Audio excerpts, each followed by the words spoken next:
Hey guys, so let's start a discussion of DPP 2.1. सारे questions Gauss law पे based है और उसके एप्लीकेशन पे बेस्ड है.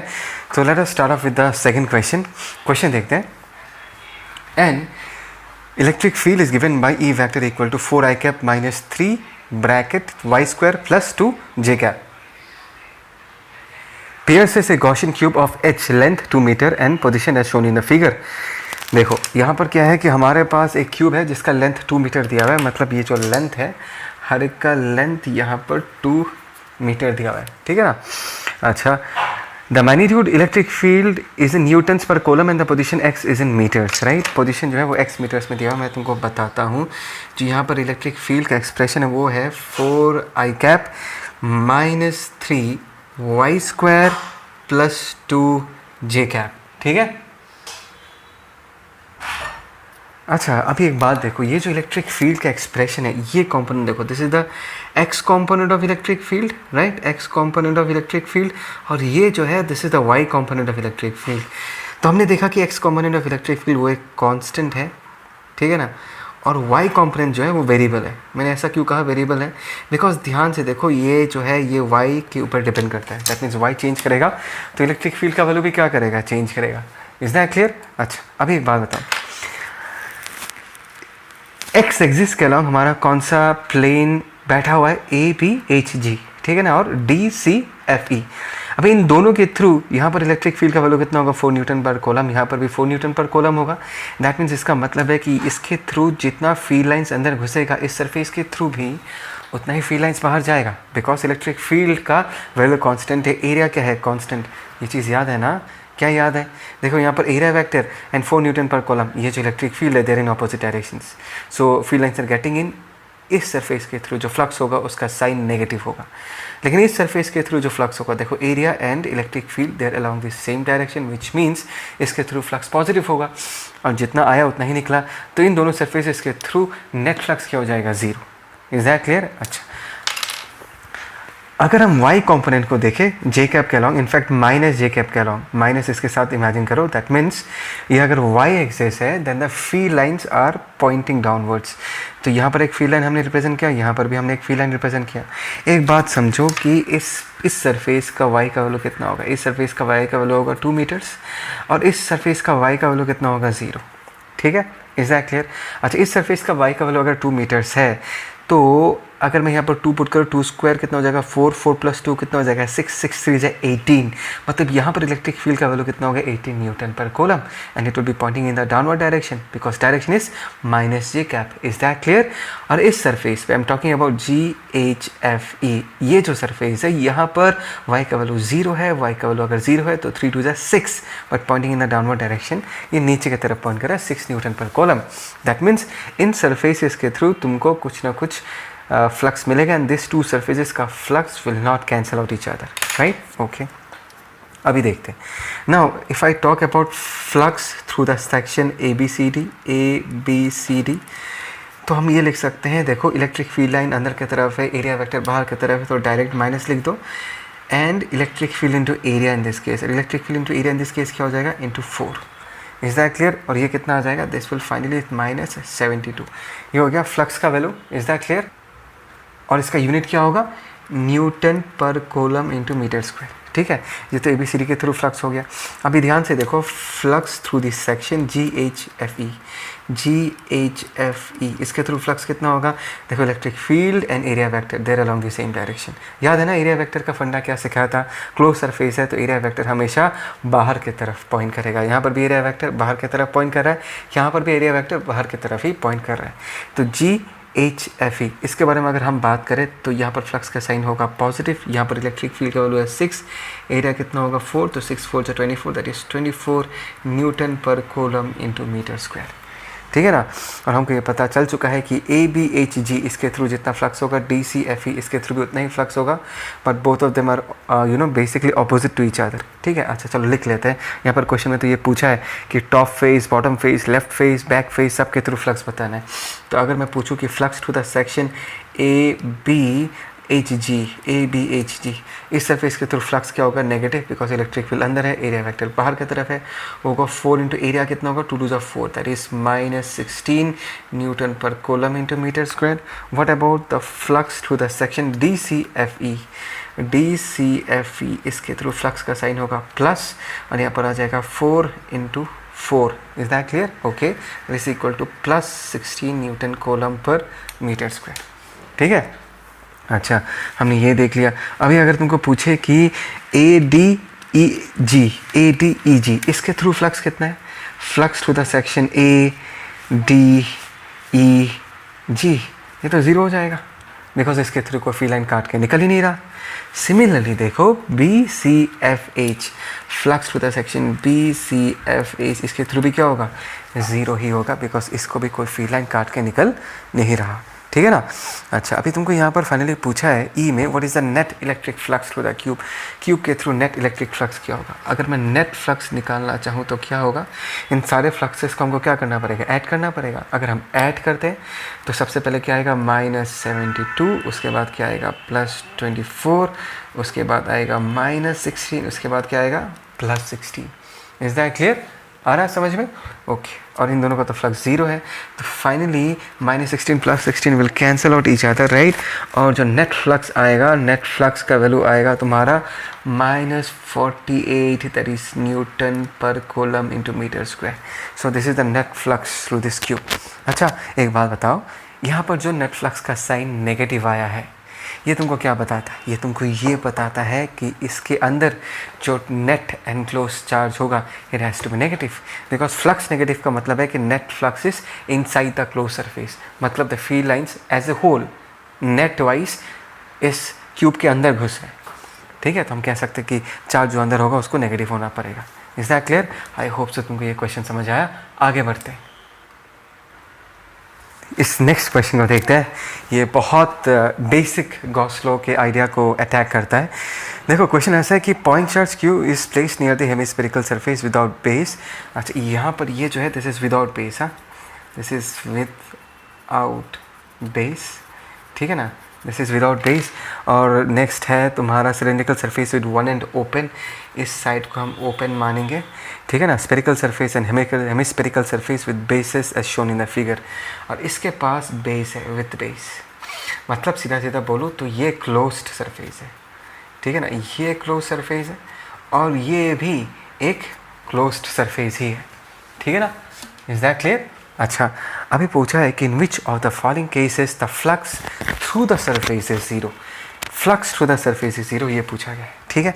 अच्छा, जैसे कि यहाँ पर सबसे पहले ऑप्शन से चालू करते हैं, ए से चालू करते हैं, फ्लक्स कौन सा सरफेस के थ्रू ज़ीरो है वो पूछा गया है। अभी एक बात बताओ, यहाँ से अगर कोई फील्ड लाइन निकलेगा वो इस सरफेस को एक बार काटेगा अंदर घुसते वक्त, एंड यहाँ से निकल के चला जाएगा, as because this is open, as because this is open, वो सरफेस को सिर्फ एक बार ही काटेगा, उसके बाद उसको और एक भी सरफेस नहीं मिलेगा जिसको वो काट के निकलेगा।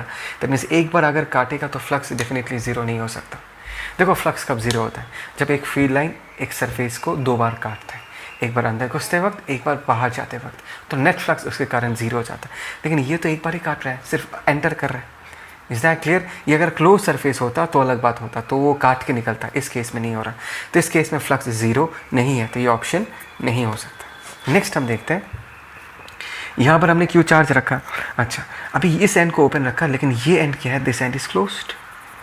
तभी खुद सोच के देखो, यहाँ से अगर कोई फील्ड लाइन निकलेगा वो तो यहाँ पर एक सरफेस को एक बार काटेगा, उसके बाद किसी सरफेस को नहीं काटेगा, बिकॉज ये तो खुला है, और एक बार अगर कट रहा है that means there is a net inward flux, तो यहाँ पर भी फ्लक्स जो है वो ज़ीरो नहीं हो पाएगा, there will be some flux in this case, ठीक है। अच्छा, अभी यहाँ देखते हैं, दिस इज इंटरेस्टिंग। यहाँ पर ऑप्शन सी में there are two charges which are given, एक चार्ज स्फीयर के बाहर है, एक चार्ज स्फीयर के अंदर है। सबसे पहले बाहर वाले चार्ज को लेकर डिस्कस करते हैं। मैंने इस चार्ज को पूछा, चार्ज क्या तुमसे फील्ड निकलता है? ये बोलता है हाँ सर, फील्ड तो निकलेगा। देखो सर, ये फील्ड जो निकला ना, वो एक बार इस स्फीयर के अंदर घुसता है, उसके बाद इसके थ्रू ट्रैवल करके फिर इस जगह से निकल के भी आ जाता है। दैट मीन्स मेरे से जो भी फील्ड लाइन निकलेगा, एज बिकॉज एम आउटसाइड, मेरे से जो भी फील्ड लाइन निकलेगा वो सरफेस को एक बार घुसते वक्त काटेगा, एक बार निकलते वक्त काट के आएगा, तो मेरे लिए तो कोई फ्लक्स क्रिएट नहीं होगा। ये चीज़ मैंने तुमको वीडियो में भी जब हमने थ्योरेटिकल डिस्कशन किया था ये चीज़ बहुत अच्छे से समझाया गया है, ठीक है। तो 2 बार काट रहे हैं तो इसके लिए तो कोई फ्लक्स नहीं होगा, इसके लिए अगर फ्लक्स पूछोगे कितना होगा, that is 0। Is that clear? But मैं अगर इस चार्ज को लेके बोलूँ, if this is the surface, it is enclosing A charge, right, तो ऑब्वियसली इसके थ्रू फ्लक्स होगा, बिकॉज हमने गॉस लॉ में यही सीखा है कि charge enclosed bye Gaussian surface, इसी को ही गॉसियन सरफेस मान लो, क्यू चार्ज एनक्लोज करके रखा है, तो यहाँ पर फ्लक्स डेफिनेटली होगा, there will be flux, right. In this case इस क्यू चार्ज के लिए जो फ्लक्स होगा that will not be equal to 0, there will be some flux. और अगर और लॉजिकली समझना है तो यहाँ से जो फील्ड लाइन निकलेगा वो इन सरफेस को सिर्फ एक ही बार काटेगा, it will only intersect the surface only once, तो इसका फ्लक्स 0। इन दिस केस इसका फ्लक्स 0 नहीं होगा। Is that clear? अभी हम लास्ट वाला केस देखते, लास्ट वाला केस, ये तो बहुत बढ़िया केस है। मैं यहाँ पर एक चार्ज क्यू डाल के रखा हूँ, तुमको ये डिफरेंस समझ में आ रहा है ना, यहाँ पर विदाउट बेस बोला है, यहाँ पर विद बेस बोला है, मतलब ये क्लोज सरफेस है और तुमने चार्ज को बाहर रखा, तो डेफिनेटली क्या होगा, ध्यान से देखना, यहाँ से एक फील्ड लाइन आएगा, इसको यहाँ पर काटेगा, फिर जब निकलेगा यहाँ से काट के निकलेगा। Is that clear? मतलब यहाँ से फील्ड लाइन अंदर घुसा, फिर यहाँ से काट के निकल गया, और एक फील्ड लाइन इमेजिन करो यहाँ पर आएगा, यहाँ से अंदर घुसेगा, फिर ट्रैवल करेगा, जब निकलेगा यहाँ से काट के निकल जाएगा।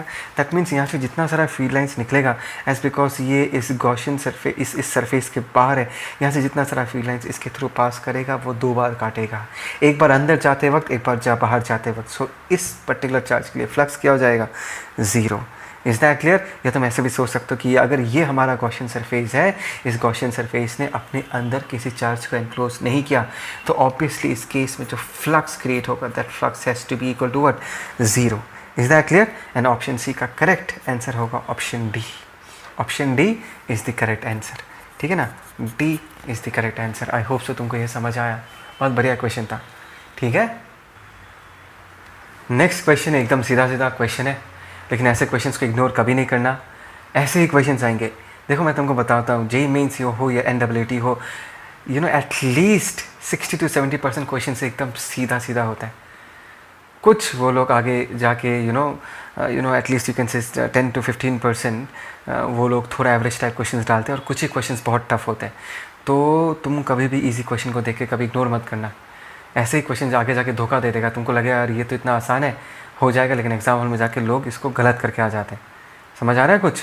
देखो इस क्वेश्चन को देखते हैं, सीधा सीधा क्वेश्चन है।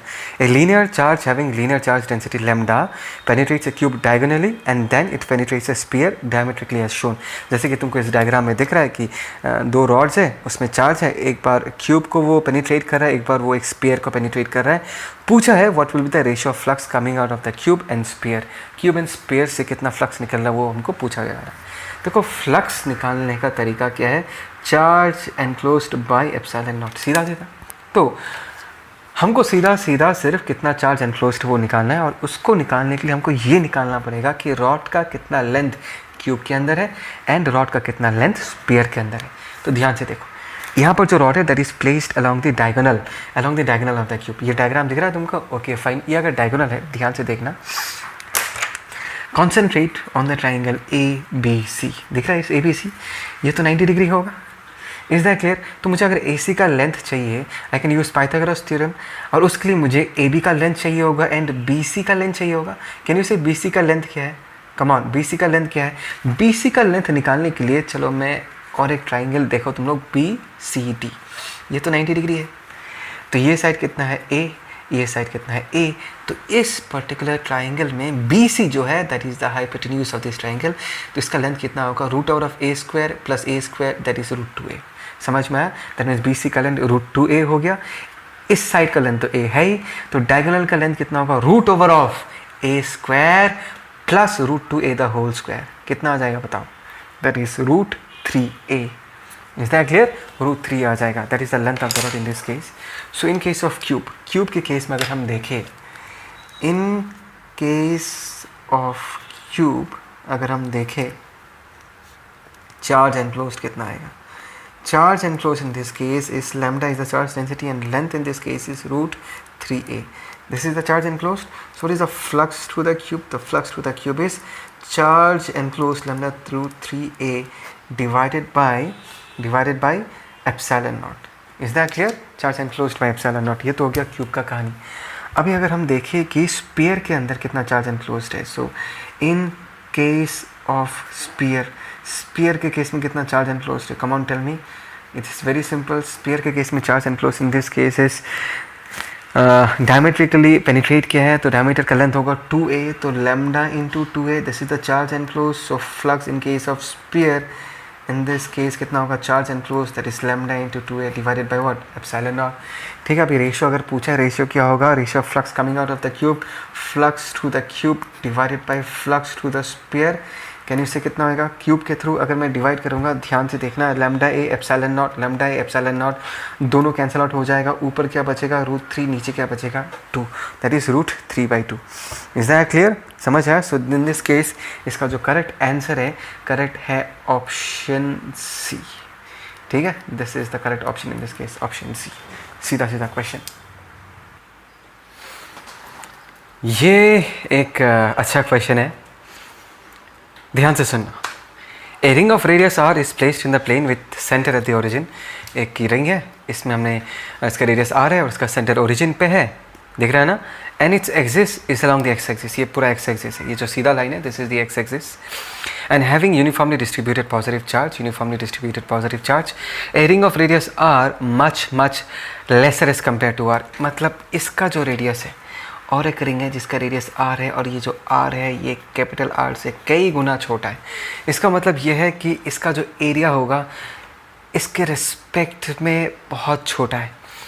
And coaxial with the larger ring, मतलब इसका सेंटर और इसका सेंटर एक ही लाइन पे लाई करता है, is moving along the axis with constant velocity, then the variation of electric flux passing through the smaller ring with position will be best represented by. मतलब अभी एक बात समझो, ये जो यहाँ पर एक रिंग है, चार्ज रिंग है, तो इधर एक्सिस के अलोंग इलेक्ट्रिक फील्ड प्रोड्यूस करता है। क्या तुमको ये याद है इसके थ्रू कितना इलेक्ट्रिक फील्ड होगा? In terms of x electric field का एक्सप्रेशन क्या होता है? दैट इज के, इसमें अगर मैं टोटल क्यू चार्ज मानता हूँ, k q x by x square plus r square to the power 3/2। I hope so तुमको ये फॉर्मूला याद है। This is the value of electric field. देखो अभी ऐसा है कि अगर एज बिकॉज हमने इसके एरिया को इतना छोटा माना है ना, तो ये जो इलेक्ट्रिक फील्ड है, this is electric field exactly at this point, exactly at the centre of this ring. But as because ये एरिया इतना छोटा है, हम मान सकते हैं कि electric field all over the area यही रहेगा। As because this area is very small, centre में जितना इलेक्ट्रिक फील्ड है all over the area of this ring, हम यही इलेक्ट्रिक फील्ड मान सकते हैं। ठीक है, वो अलग बात है कि हमको इस क्वेश्चन में इतना नहीं चाहिए होगा, ये सिर्फ हम एनालाइज करके कह सकते हैं। फिलहाल ये सुन के रखो। तो यहाँ पर इलेक्ट्रिक फील्ड का डायरेक्शन ऐसा है, जब ये ट्रैवल करते करते करते फाइनली जब यहाँ पर पहुँचेगा तो इस रिंग के कारण इलेक्ट्रिक फील्ड का डायरेक्शन ऐसा हो जाएगा। Is that clear? Okay. As because it is a plane surface, area vector का डायरेक्शन चूज़ करना हमारे ऊपर है, तो मैंने डिसाइड कर लिया कि एरिया वेक्टर हम वर्टिकली अपवर्ड मानेंगे, मतलब एक्स एक्सिस की तरफ मानेंगे। This is area vector. तो all throughout the problem तुमको एरिया वेक्टर का डायरेक्शन सेम मानना है, बिकॉज एक बार तुमने डायरेक्शन फिक्स कर लिया तो वो डायरेक्शन फिक्स ही रहेगा। तो यहाँ पर अगर ए वेक्टर है तो नीचे भी क्या होगा? ए वेक्टर इस तरफ ही होगा, पॉइंट करेगा ए वेक्टर। अच्छा, अगर ऐसा है so what can I say about flux? ध्यान से देखना, यहाँ पर electric field and area vector are along the same direction, तो इस रिंग के थ्रू जो फ्लक्स होगा उसका साइन डेफिनेटली पॉजिटिव होगा, because if E and A are along the same direction, सिखाया था फ्लक्स का साइन हमेशा पॉजिटिव होता है।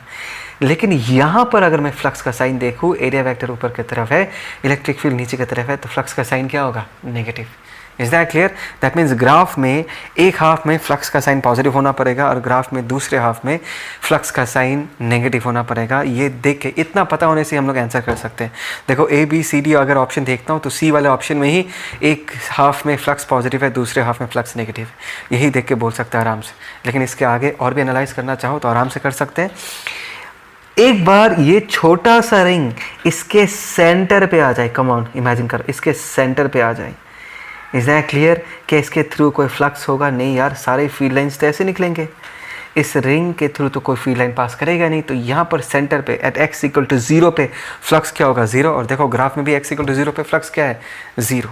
Is that clear? So the only option which is satisfying all this conditions is option C. तो इसका जो करेक्ट आंसर है दैट इज ऑप्शन सी। ठीक है, मजा आया? Okay, another wonderful question, question number 12. Figure shows 4 solid spheres each with charge Q, हर एक में चार्ज क्यू है, ठीक है ना, हर एक में चार्ज क्यू ही है, ठीक है, तुमको कुछ दिख रहा है, हर एक में चार्ज क्यू है, लेकिन सबका वॉल्यूम तो अलग अलग है। इस पहले वाले का वॉल्यूम सबसे कम है, इस वाले का वॉल्यूम, फोर्थ वाले का वॉल्यूम सबसे ज़्यादा है, तो मैं यहाँ पर कह सकता हूँ कि इसका डेंसिटी जो होगा इन this case this is minimum, और इस केस का जो डेंसिटी होगा that will be what, maximum, ठीक है, चार्ज डेंसिटी के बारे में बात कर रहा हूँ। The figure also shows a point P for each sphere all at the same distance from the centre of the sphere. तो हमने एक पॉइंट P चूज़ किया है, and the point P all the 4 cases में centre से same distance पे, R distance पे ही है, ठीक है। अच्छा, तो यहाँ पर पूछा है rank the spheres according to the magnitude of electric field they produce at the point P। Point P में कितना स्ट्रॉन्ग इलेक्ट्रिक फील्ड प्रोड्यूस होता है, उसके अकॉर्डिंग मुझे इन ऑप्शंस को 1 2 3 4 को अरेंज करना है। अच्छा, तो इसको अरेंज करने के लिए we shall use the basic fundamental idea of Gauss law. मैं बनाऊंगा नहीं, तुमको इमेजिन करना है। यहाँ पर मैंने इस पॉइंट के थ्रू एक गॉसियन सरफेस बनाया, इस पॉइंट के थ्रू गॉसियन सरफेस बनाया, इसके थ्रू बनाया, इसके थ्रू बनाया Gaussian surface, and as because they're at the same distance, यहाँ पर जो इलेक्ट्रिक फील्ड का वैल्यू होगा उसको मैंने लेट अस से 1 मान लिया। तो एक बात बताओ, इलेक्ट्रिक फील्ड इनटू एरिया हो जाएगा 4 पाई आर स्क्वायर। यहाँ पर भी क्या होगा, 4 पाई आर स्क्वायर गॉसियन सरफेस का एरिया, यहाँ पर भी 4 पाई आर स्क्वायर, यहाँ पर भी गॉसियन सरफेस का एरिया क्या होगा, 4 पाई आर स्क्वायर ही होगा। तो कैन आई से electric field in this case is directly proportional to the charge enclosed, because देखो हमको पता है कि electric field into area is equal to charge enclosed by epsilon not.